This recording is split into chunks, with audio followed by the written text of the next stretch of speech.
With Agricultural Economic Insights, I'm David Widmar. On today's episode of the Three Pointer, we're talking about corn yield myths. With the 2017 growing season underway, speculation about what might be in store has already begun. This has been especially important for 2017 given weak commodity prices in recent years and large ending stocks of corn here in the U.S. and globally. So the first rumor that we took a look at in our recent post at ageconomist.com is that the USDA's WSDA yield estimate in May, the first estimate for the 2017 corn crop, is historically large at 170.7 bushel per acre. A lot of eyebrows got raised because this 170 mark had only been previously exceeded twice. How could such a large estimate be made so early in the growing season with so many unknowns still out there? Well, anytime we compare reported yields, we overlook the upward trend in corn yields over time. And as we can see, it's about a 1.8 bushel per acre per year increase that corn yield trends have gone underway.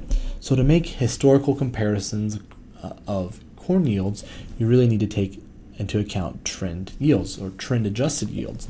In the post we talk about this quite a bit more, but we trend adjusted our yields and then we looked at how much of a departure from trend average to the actual year existed in each year, and we can graph these over time by their magnitudes and see how relatively large or small a corn crop is compared to other yields. So where does 2017 fall out? Well, as you can see here in black, this 2017 corn crop is above trend, a little bit above this trend average yield, but it's not nearly a record as it might have suggested from an earlier previous graph. 2017 is currently the 20th highest or largest departure from trend average yield here in the U.S.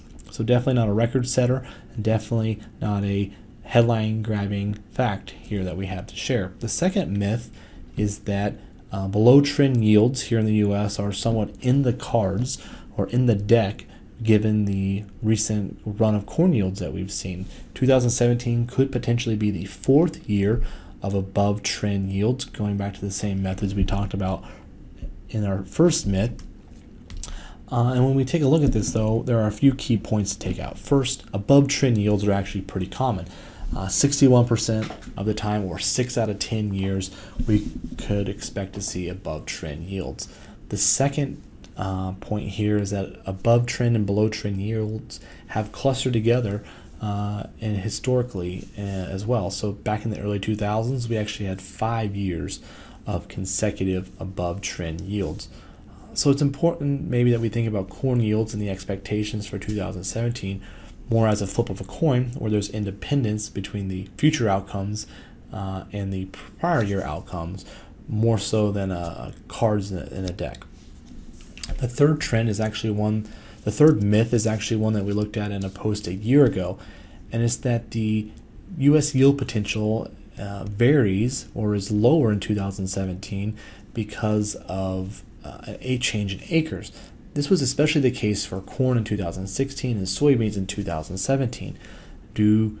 Does the U.S. yield potential change based on acres, especially acres from states with lower yielding, like in the Great Plains, impact the overall yield impact? So taking a look at soybeans here, we have the U.S. weighted average soybean yield across the U.S.